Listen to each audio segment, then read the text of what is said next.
Everybody Hates Rand is a Wheel of Time podcast that will contain spoilers for all 14 books. So if you're anti-spoiler, stop this, read all 14 books, and come back. We'll be here, waiting. Our title is a joke and is meant to be taken as such. Everybody in this context refers to us and our cats. You are free to feel however you want about Rand. He's a fictional character. Please don't DM us.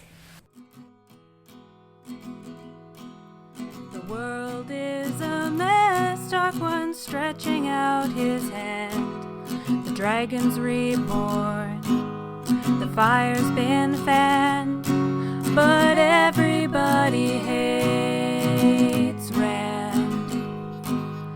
Everybody hates Rand. Everybody hates Rand. Sorry if you can hear any background AC, but it is like 100 and something degrees. It's out there. unlivable, actually. I just can't do it. Yeah. I forgot last time, and it was so important to me when I read it. Galgan, whatever this fucking name is, Oh, yeah. apparently beefed it, Yeah. and now Arganda is wearing the little plume. That is how I used to have. And I was like, Brandon, how did you accidentally write the gayest shit I've ever seen? Like, that's some Achilles shit. That's some tragic. The Iliad could never. Yeah. Homer's like, oh, fuck. Damn, he should have picked a feather off of his Oh my body. god, a feather. And it's symbolic of the ephemeral nature of mortality. And this is like, I can't believe this enemies to lovers has been going on in the background for so long, and I haven't known because I haven't been paying attention to it, because everything about Perrin and his sort of group has been so annoying that I've just sort of been skimming it. But now it caught me and it bewitched me body and soul that these two middle-aged men loved each other so much that when one of them tragically fell on the field of battle, the other one plucked the feather from his cap, literally, and was like, I shall wear this as a symbol of our undying love. Of our undying love. Of our old man I love old people fall in love. Yeah. God. Wow. Makes you feel alive, you know? Oh, cancer. Yeah. Oh my gosh. I heard that fucking Enya song in a TikTok the other day, and I was like, why are they making our joke? My initial gut reaction was to be like mad. I'm like, this is an EHR joke. Yeah, we're the only ones who are allowed to use Enya for comedic Come on. purposes. What are you doing? This is ridiculous. I haven't been the same since I found that article about how Enya lives next door to Bono and just lives in her castle alone. Like an insane woman. So weird. And everyone's like, yeah, she's crazy. She's like, yeah, I am crazy. I do what I want. And I was like, oh, God, she's goals for real. Yeah. Living alone in a castle in Ireland could be worse things. Yeah. I mean, the major downside is that she was living next door to Bono, but Maybe she like eggs his house every once in a while to keep it spicy Yeah. between them. Just to Oh yeah, put him maybe in his place. Maybe they have like a neighbor feud. Yeah. Ooh. But it's castles, so it's like rich people neighbor feud. Castle feud, so they're like constantly besieging each Yeah. other. Yeah. They're engaged in modern day siege warfare. They each have a trebuchet Yeah. and they just take turns firing it. Yeah. Or it's like a lawnmower and they keep going back and forth being like, hey, can I borrow your trebuchet? They're your trebuchet. We don't know whose trebuchet it is anymore. Okay, this is Everybody Hates Rand, your friendly neighborhood Wheel of Time podcast. I'm Emily Jushaw. And I am Sally Goodger. And, God, we're getting so much closer every day to, I don't know what, but something. Yeah, these two chapters are just about the resolution, more or less, of the general's subplot, them getting corrupted and command finally being turned over to Matt, whose first major decision as commander-in-chief is to quit the multiple battlefronts strategy and just have everyone gather back at the fields of Marilor. But I was thinking a lot about what you said a couple of episodes ago about how A Memory of Light reads like it is meant to be read in 1 or 2 very long sittings versus breaking it up over, I don't know, 20 some odd weeks the way we're doing it. And that just like really hit me when I was reading these chapters yesterday, when it's like finally all of this is wrapped up and Matt is in command. And I was like really frustrated because I feel like this entire plot has been a massive waste of time and a massive way to just like fill page space. And I feel like it didn't really get us anything except making the battles a little bit harder, but there were like plenty of other ways to stack the odds against us that didn't have to do with this like convoluted thing. But that's my own beef. But even if we were going with this plot line that like all of the generals are compulsed. Yeah, what's the compelled, I guess. I like compulsed better. Yeah. It is really frustrating when you're reading it week by week by week to see 6 different people come to the same resolution, only to just finally give Matt the story arc we have wanted him to have from the very beginning. And I was also thinking back to my initial comment at the very beginning of this season where I was like, I think I'm going to be frustrated no matter what happens with Matt, because I'm frustrated that he's not here from the beginning. And I was revisiting that, and I had like one small moment of triumph where I was like, finally, it's Matt. You know, like I'm so sick of everybody else, and finally it's Matt. And then I was just like, yeah, feeling frustrated that like we haven't been, like it is a perfectly reasonable difficulty level for like one small trickster like guy to be leading the armies against the literal forces of evil. I don't know why we had to go through all of this. It really, to me, was just feeling like wasting page space. I really don't know how else to describe my reading experience of reading. Maybe it would feel differently if I was like reading it really quickly in real time, but as it does it just didn't work for me, is what I'm trying to say. Some of it to me is that I think the authors maybe realized, maybe we're self-aware of this, or maybe we're not, but like there seems to have been an assumption that Matt had not earned his place at the head of the forces, and that instead we had to come up with this convoluted scenario in which he is the only one capable of doing it, and only because he has this terangrial that protects him from outside channeling, which, you know, rather than it being merit-based. Yeah. Like, well, he's the best we actually have.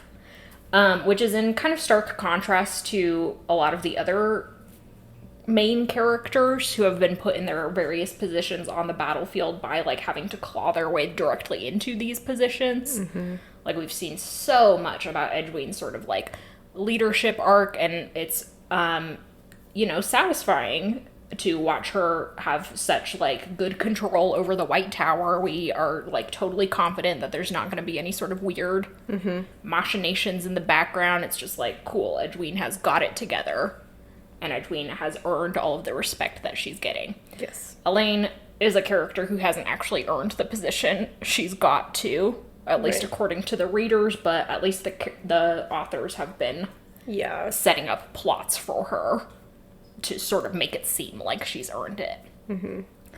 This is in opposition to Matt, who has been operating so much on the sidelines for so long that he, like, the only people who are aware even that he's a good general and not just kind of like Nepo baby, best friend of the Dragon Reborn, are like Rand, sort of. Like, Rand was kind of like, yeah, okay, I buy this. And then it's like Edwin and Lan also kind of are aware that he has battle prowess, but they like haven't seen it in action really. Mm-hmm. So, no one, like, there isn't a stratified system in which Matt can become the commander of the forces of light. And I don't think that's, like, I'm not trying to excuse the writing here so much as just be like, yeah, they sort of fucked up with that early. This has been built into the series, this fuck up. Yeah, it's frustrating to be like, the readers know this, but the other characters don't, and that is just, like, bad, I think. Like, if Matt's whole thing is that he is the son of battles, why is that not his whole thing? Why does he also, why is his main arc actually matrimony? Moni. and Oni. Why is that his main arc? It feels very frustrating and unbalanced to me. And I also just do feel generally quite frustrated because, like, Rand does know. Lan does know. And these were two very, or at least know enough to be like, Mat would be a valuable person to have at the table, even if not necessarily giving him command. And then through some other series of, you know, the 4 great captains or whatever being like, you should be in charge. That would be very satisfying to have these 4 guys, like, cede the title to Mat. It just feels very frustrating because, like, Rand has enough of an understanding of Mat, especially by seeing him through these magic telepathy powers, to know what Mat has been doing, to know that. And Elaine knows he has this huge band of mercenaries. So, like, it is not, I know they don't know the extent of it, but it is not unknown to these people.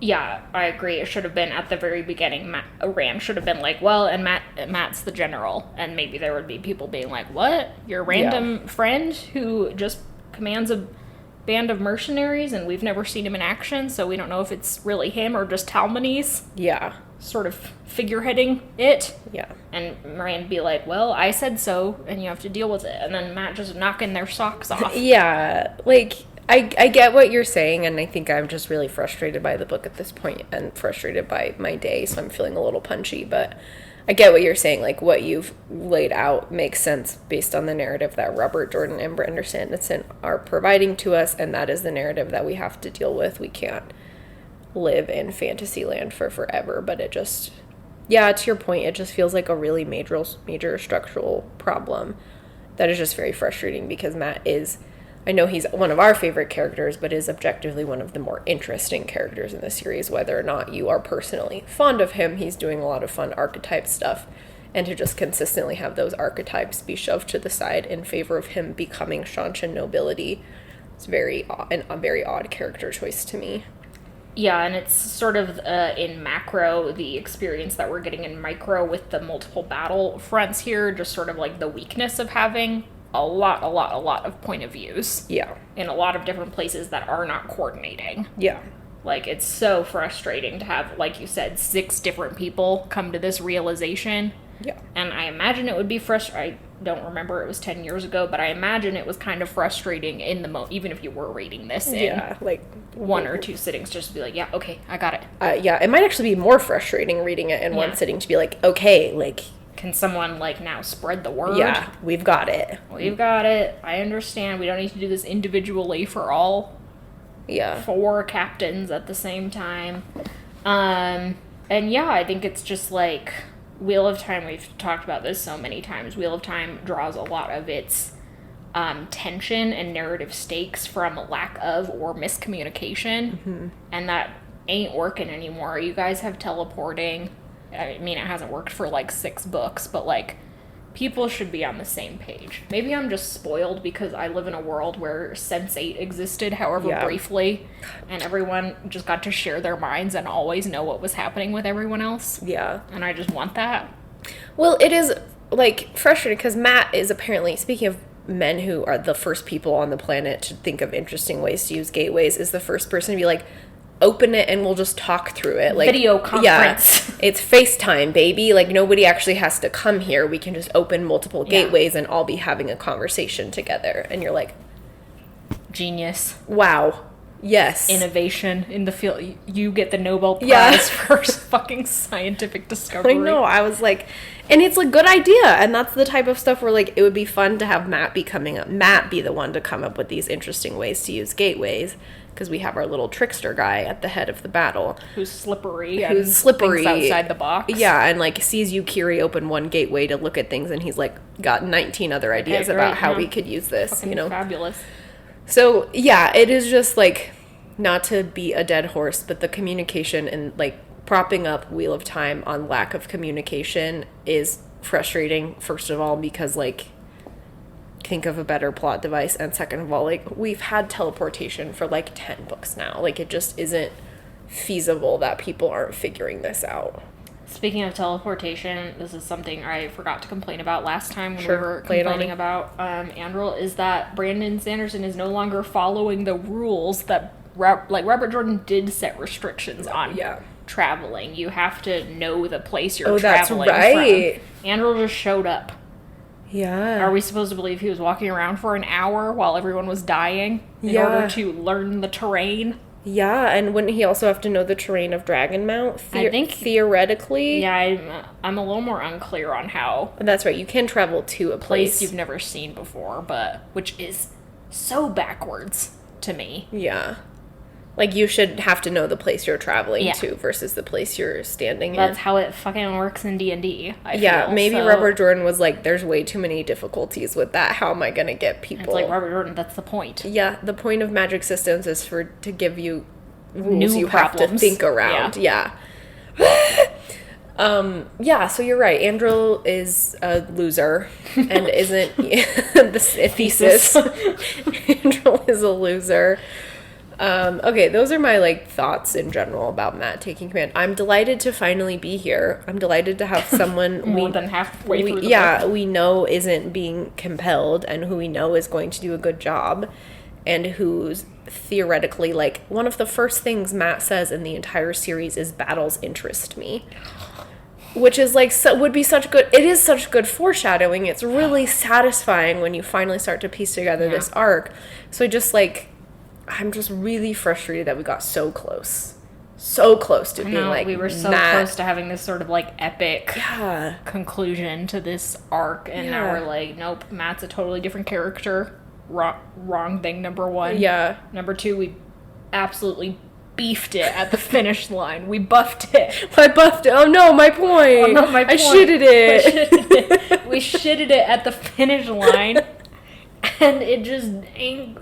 Oh, it could have been so much better. Yeah, it is. I didn't really totally clock kind of what you were saying of like, yes, Matt has the fox head medallion. I did get that, but like Matt being like their only option. It isn't because Egg necessarily thinks Egg does know he's a good general, but it's more so the fact that he's the only man with military prowess that we can trust will not be compelled. And it's like, great. Yeah, everyone's still operating on this assumption that Matt's not responsible or something, so we can't just turn our armies over to him. Like, Edwin's like, we have to let Matt be in charge. God help us. Yeah, seriously. And I'm like, girl, this is about to save your bacon. I know, like, Matt's about to get in there and be like, if you were like, Andrel's has to be in charge, God help us all, that would make sense, but... Yeah, this should have been your attitude when Elaine was the commander-in-chief. God fucking help us all. This is our only option? Really? Yeah. Really? The 19-year-old mother, soon-to-be mother of two, who can't walk straight without Brigitte help. Speaking of Nepo babies, literally. Yeah, so you're right. We shitted it at the finish line, but we are here now, for better or for worse. Gareth Bryn is also accused of being a dark friend, but... I can't believe that the first thing out of my mouth wasn't about how E2-year-old got literally kidnapped by wolves. Oh, yeah. I can't believe we're not talking about that either. And he's honestly, like, good. All right, goodbye. And the image is him being dragged away into the darkness. And he's, like, into a cave. And he's like, finally, I'm at peace. Finally. Very Morden-esque. You've heard of Dances with Wolves, but have you heard of Taken by Wolves?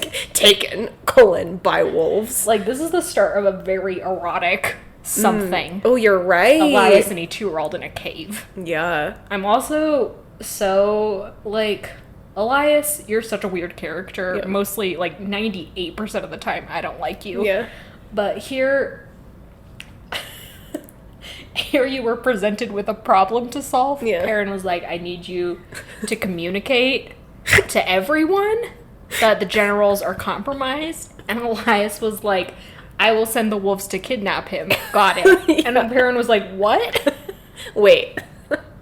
And Elias was like, why in the world would I speak to someone when I could drag him into a cave? Yeah. And lie him delicately on a bed of furs, presumably? I don't know what happens to and he, E2-year-old like, after Oathworld this. wakes up and, like, a fire is burning and the light is really dim and you're like, genre change? Yeah, you're like, hey. It's got a little steamy. Hey, E2-year-old and Elias, two characters who have never interacted before, but I would fully believe. Sure. You know? 2-year-old's very sexy, so I could kind of get kidnapping him if I had the opportunity to be like, hey, wolves, will you bring me this hot man so I can... Elias is like, got it. This is the best way to enact my crush. And Perrin's like, hey, Hey, I need you no. to lock it in a little bit. I'm gonna need you to lock it in a little bit.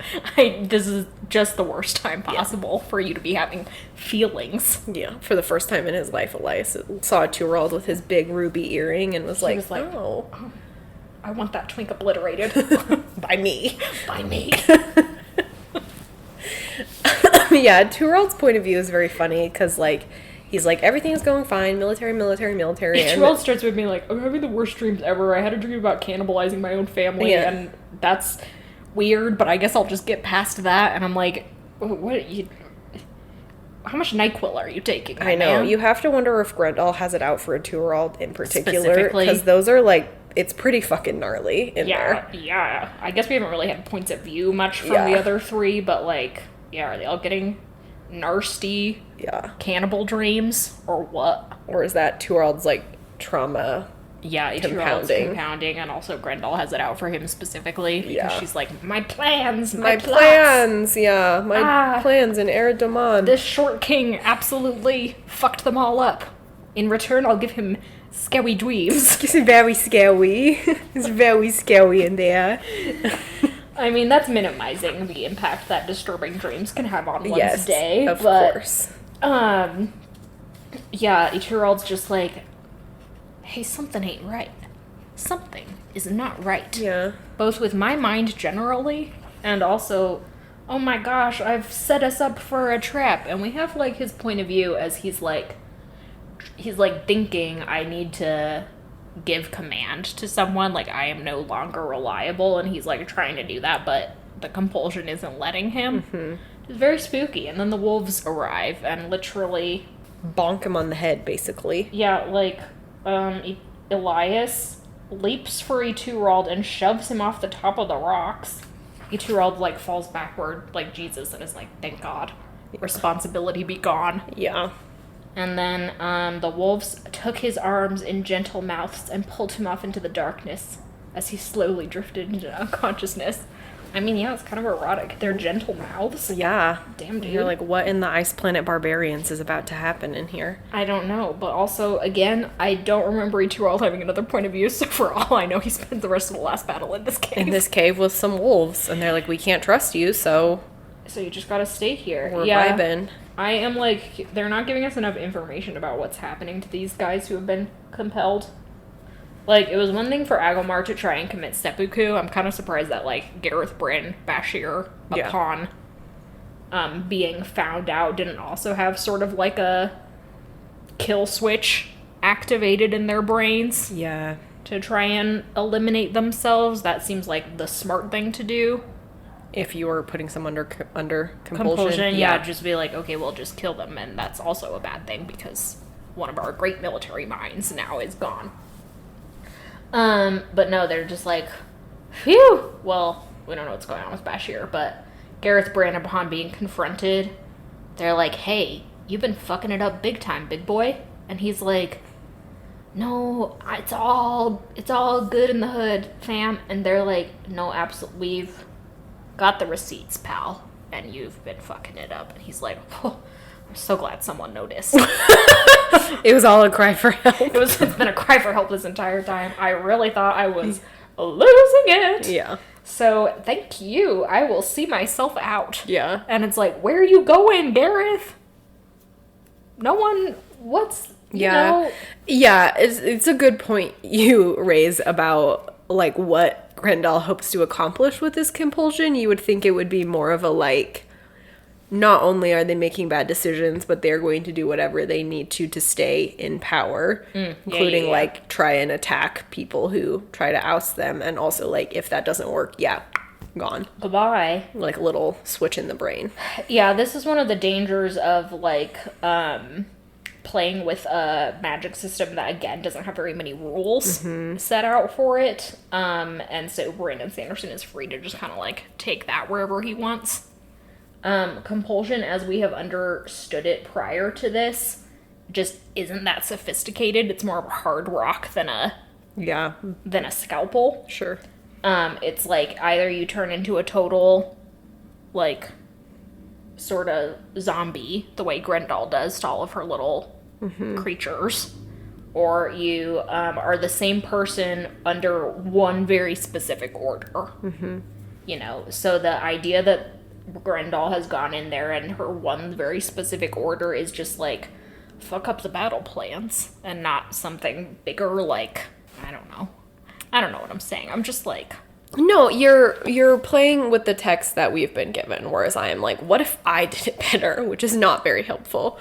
You could do it better. No, I don't mean like me specifically. I just mean like this plot is, I also don't necessarily understand the like boundaries of compulsion. And so that's part of the reason why it feels like a weird magic to pull in to such a critical plot in the final book. Yeah, it feels like they were trying to do something with Grendel, because otherwise she was just going to be kind of like rocking out. We could have just killed her back in We could have the just killed her blast. and had Lanfear or Mogadien do the same thing. Like, hey, quick, Forsaken count. Where is everyone? Demandred. Yelling. Local man yells at Sky. Local man yells at Sky. Lanfear stalking Perrin, currently not doing anything to contribute to the battle, as far as we know. Moradin, sword fighting Rand. Grendel. Running around giving Bashir and team bad dreams. We're doing lobotomies, but also I think she's in Thakandar, so she's kind of like doing multiple things at once, which seems confusing. Again, Lanfear should have just been doing one of those things. Yeah. Mogadien. Oh, I forgot that bitch was alive. Yeah, she is. So where is she though? We don't know. That'll probably come back at some point. It would be so funny though if it didn't. And Mogadien was just like, you know what? The last time we saw Mogadien, Moradin was like, go off, my child. Yeah. Do evil. And she was like, okay. And we never saw her again. And she was like, time for a career change. Like, goodbye, forever. She just left. And I guess Mazrim Tem counts now as a Forsaken. Barf. Though I don't like to promote him. Yeah. Yeah, you're right. Compulsion probably isn't as sophisticated as I want it to be on these guys. But they're all just kind of chilling now. They're all just kind of like straight hanging. Yeah, like later, spoiler alert, they'll be allowed to just like rejoin their battles, just not as like guys in charge. What the fuck? They can just, like be warm bodies on the field, which I guess okay, but it really seems like if a guy had been recently brainwashed, I would be like, hey, I'm gonna put a gun in his hand. Yeah, I'm not gonna give you any sharp instruments right now. Like, you can go tie bandages or something. We need messengers. They keep getting killed by dragons. Messengers. Would you look at that? The dragons keep killing them. You got a pair of legs on you, Gareth Bryn. Get going. Get to running, old man. Go feed the horses. Yeah. Do something. That does not put other people in danger. It's so wild. So wild. I think Bashir would love to be in charge of the horses. If he had to have a different job in the army, I think that would make him happy. A stable boy, and his wife would be like, ooh, kind of sexy. It's kind of sexy. Okay. What's happening to us this episode? I don't know. Lots of general themed erotica being presented at your feet. Yeah, it takes like a while for Edwene to figure it out and confront Gareth Bryn. The Turald gets taken by wolves. And then it takes a little bit for everyone to gather, for the White Tower to gather and be like, oh, we need to go ask Matt to take care of us. Then we see Matt utilizing satellite imagery, aka gateways, so he can look at the battles, which it's very fun to see Matt in his rightful place, which is squatting over a map. Yeah, this bitch loves maps. That bitch loves maps. He loves a map. He tells us that the Sharan channeler that he captured is now an insta-demon. It's a special type of demon where the woman has already been brainwashed and presumably horribly tortured. Yeah. So now she's just like, yeah, whatever, change your scenery. Yeah, same old, same old. Same old, same old, whatever. This is a lateral move for me. Yeah, pretty much of a bummer, though, that Matt didn't, stop this from happening, that she just immediately got leashed. Yeah, Matt himself is like, this is crazy. I'm supposed to be convincing Tuon to not use Devon, but here I am with my own. And I'm like, you have power. Yeah, quite a lot at this point. You can choose to do or not do things. I don't know how to tell you that you could just not do that. And Matt's like, it's crazy, it's insane. The narrative has a gun to my head. Yeah. And you're like, oh my god. Matt and Galgan are starting to get a little sexy with each other. Yeah, Galgan's like, the first time, hey babe, When I send someone to kill you, it'll be someone who's bad at it. and you can kill them first. And Matt's like, what? Why did you say it like that? And Matt's like, why did you, what? What are you saying? Why are you wearing lingerie? Why'd you change? What the fuck? Where'd your clothes go? Galgan, please. Galgan, please. We're in public. In the background, Tuon is having Min read the omens around seemingly random people. Just Tuon- sort of like yeah. gathering passers-by. She's like a 6-year-old who got a new toy and is like, okay. And it's like, here's the omen and here's what it happens. Here's what happens. And eventually they get someone who has like an omen that Tuon interprets as they're going to join a faction against her or something. And she's like, kill them. Put them on the front lines. And Min's like, no, you can't kill people. You can't use me like that. So it's fun to watch anyone really stand up to Tuon. Seriously. Again, as we've been talking about, Min has been granted seemingly limitless power. Yeah. In this sort of relationship, so she can be like, bitch, no. And Tuon has to be like, all right. Tuon threatens to torture her. She's like, Min's like, I won't read omens for you if you're just gonna use it like that. And Tuon's like, I can make you talk. And Min's like, try it, bitch. Yeah. And you're like, ooh. And you're like, okay, Min, I kind of get it. Min, that was kind of cute. I kind of get it. That was kind of cute of you. Yeah. Min is functionally, like, there's this whole story in Roman history that, like, every time the emperor did a little parade, there'd be a little slave guy standing next to him being like, remember, you're human. Just to be like, don't get too full of yourself. Don't do hubris. Don't think that you're a god. And so that's Min's sort of function here, and it's really funny to see her use and abuse it. Just be like, no. Yeah. Hey. Bitch. No. Fuck you. Yeah. I love it for her. Min's the only person we've seen get even close to being a court jester in this ability which to, is like... insane. Yeah. Push on your monarch. Wow. Min of all people. The least funny person. She's got the least jingle jangle out of all of them. I know, of all of them. Absolutely no jingle jangle to be had. But here she stands, jingling, jangling. Jingling and jangling. Then Matt sets together this sort of Zoom call with Edwin in the hall of the tower. Edwin, you're muted. Edwin, nope, you're muted. Nope. Oh, you're lagging. Okay, everyone got that? And eventually they pull Elaine in, also, to the Zoom meeting. And we find out that Elaine's technically won this big battle over at Kyrian at staggering losses. I think 2/3 of her forces have been obliterated, which is very bad. Yeah. Actually, it might not be 2/3 of hers, it might be 2/3 of Lan's. Both of them have absolutely beefed it. But, the important people are still alive, R.I.P. Galgan, however you say his name. And Matt is like, okay, what I think is that we should all gather into one central location. That'll give us, like, a week to sort of regroup while everyone catches up with us. Matt has, like, reasoning behind it. Like, everyone's like, we don't just want to get, like, pinned down into one spot. That seems like a great plan to get flanked and, just put in a kill box, essentially. Yeah. And Matt's like, well, this is I don't remember if he says this now or later, but he's like, essentially, we are just making time for Rand. Mm-hmm. Like, this is a delaying tactic, so it's not about sort of the end game here. Yeah. He's also just like, we need to get them to attack us where we want them to attack us, so it has to be appealing to them in some way. Yeah, choose our ground at least a little bit. And wouldn't you know it, he chooses the Fields of Marilor. And everyone's like, that's so crazy, that's where we started. And I'm like, yeah, it's almost like this whole plot has been for nothing. Crazy how that works out. Who can say? I just like, Brandon, you know what you could have been doing with this 500, 400 insane odd things. pages. Just so many things. We could have done so many fun things. We could have known where Fail is. Fail. Still haven't seen Hide We nor could Hear have of done her. all sorts of fun things with Rand and the boar and also, like, negotiating properly. Yeah. All of this could have been politics. And I would have liked it more. same. Isn't that crazy?